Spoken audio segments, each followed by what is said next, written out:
Hello everyone, welcome to my channel. Please subscribe and hit the bell icon. Yellowstone Season 5, Episode 10 Review. Taylor Sheridan wastes precious time ahead of the series final. With only so many episodes left before Yellowstone reaches its end, Season 5, Episode 10 does little to advance the show's final story, wasting precious time with flashbacks. At least, the scenes in question appear to be flashbacks. Taylor Sheridan's widely popular neo-Western drama is set to conclude following its fifth season finale, unless the reports about Yellowstone Season 6 are true. So, it stands to reason that every second counts, but one wouldn't be able to tell while watching the apocalypse of change. Of course, the second episode of Yellowstone Season 5, Part 2 isn't all bad. The hour contains a couple of intriguing moments important to the story and character development moving forward, especially concerning Case, and somewhat Beth and Jamie. Ultimately, though, Yellowstone Episode 10 is mostly a snooze fest with only a handful of seemingly significant scenes. When Yellowstone Season 5, Episode 10 opens, we're taken back to Rip and the other ranch hands' transport of the cattle and horses to Texas. More specifically, the 4-6's ranch. At first, it's unclear when this scene with Teeter and the rattlesnake occurs. Is it a flashback, or is Rip back on the road for some reason? As time goes on, the confusion disappears slightly, especially when Beth arrives to surprise her husband and doesn't mention John's death or seem all that distraught. However, it takes almost 20 minutes to reach that conclusion, making the episode's first half confusing. It would have been easy for the Yellowstone editors to add a 1 month ago disclaimer at the episode's beginning or a 1 month later when returning to the present day. Instead, we're left to fend for ourselves. We need to know an episode's timeline early on, otherwise we're less focused on the scenes and their meaning and spend more time trying to figure out when they take place in the episode. Not only is the timeline puzzling in Episode 10, but the first half is also unnecessary. The divisive Yellowstone Season 5, Part 2 flashbacks don't advance the show's story at all. Yes, perhaps the rattlesnakes and Beth and Rip's rendezvous in Texas are symbolic of what's happening back in Montana. However, taking that much time to present metaphors and symbols is just a waste of time, especially when only 4 more episodes remain after the apocalypse of change. Plus, many will be trying to understand the hour's timeline instead of dissecting the meaning behind the rattlesnakes or Beth and Rip's state. The first half of the apocalypse of change might make more sense on a second watch. But for now, the flashbacks are just getting in the way of progressing the impending war between Beth and Jamie. With the end of Yellowstone around the corner, every second is precious. Although the first quarter is frustrating and confusing, the hour's second half contains some important scenes. The apocalypse of change wraps up Summer's story, which is necessary, but it's also good that the episode doesn't focus too much on the minor character. The episode also gives Beth confirmation that Jamie and Sarah are behind John's death. Now, the real war between the Dutton siblings can begin. However, the most memorable part of Episode 10 concerns Case. Case has always been the most passive of the Dutton siblings.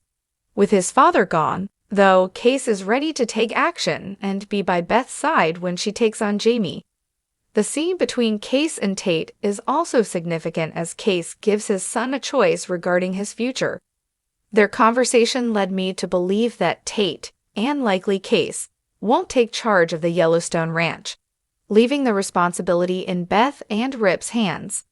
Nevertheless, Yellowstone Season 5, Episode 10 can be skipped as its rare important moments can be easily recapped in Episode 11's Previously On segment.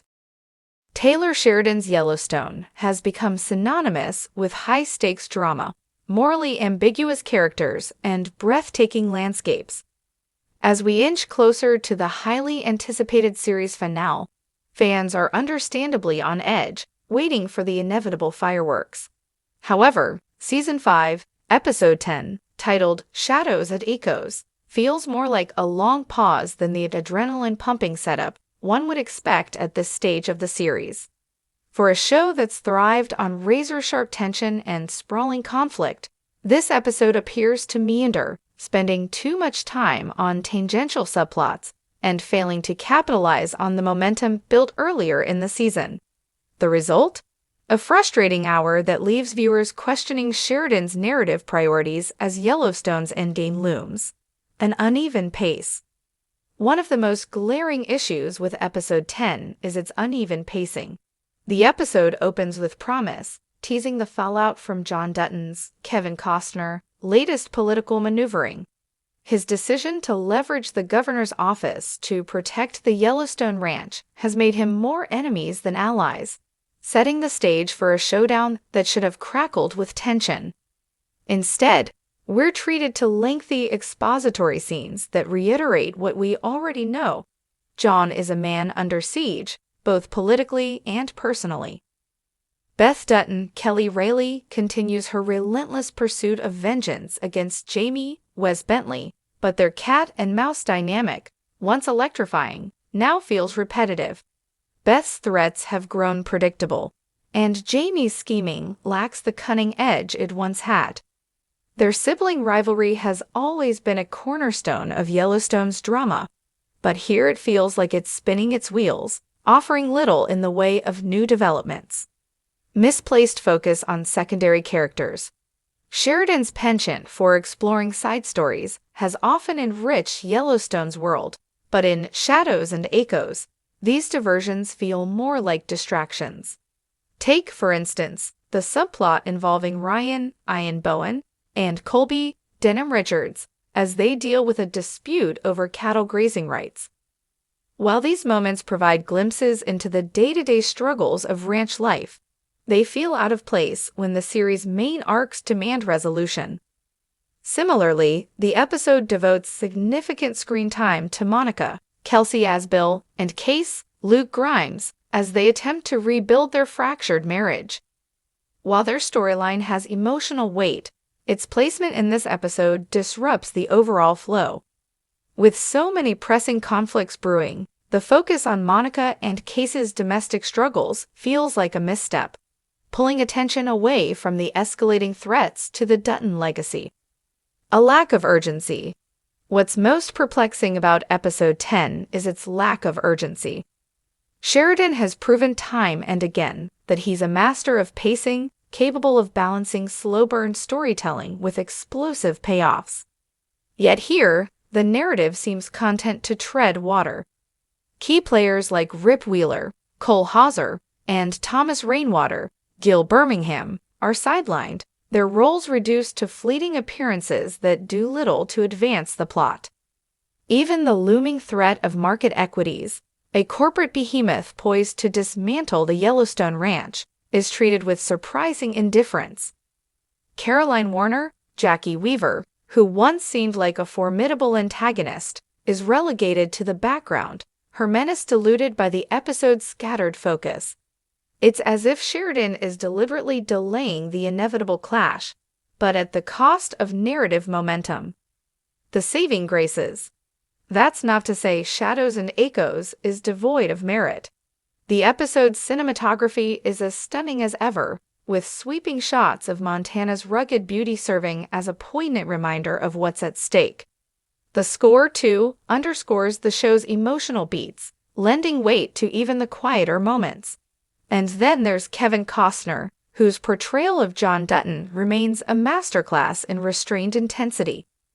Whether he's brooding over a glass of whiskey or delivering a withering retort to a political adversary, Costner commands the screen, reminding us why John Dutton is such a compelling protagonist. Kelly Rayleigh, too, deserves credit for imbuing Beth with a feral energy that, even when repetitive, is impossible to ignore. The road ahead. As the credits roll on Episode 10, one can't help but feel a mix of anticipation and apprehension. With only a handful of episodes remaining, Yellowstone has a lot of ground to cover. The battle lines have been drawn, but the pieces have yet to move into place. Will Sheridan deliver a finale that does justice to the series' rich tapestry of characters and conflicts? Or will Yellowstone succumb to the pitfalls of its own ambition, leaving viewers with more questions?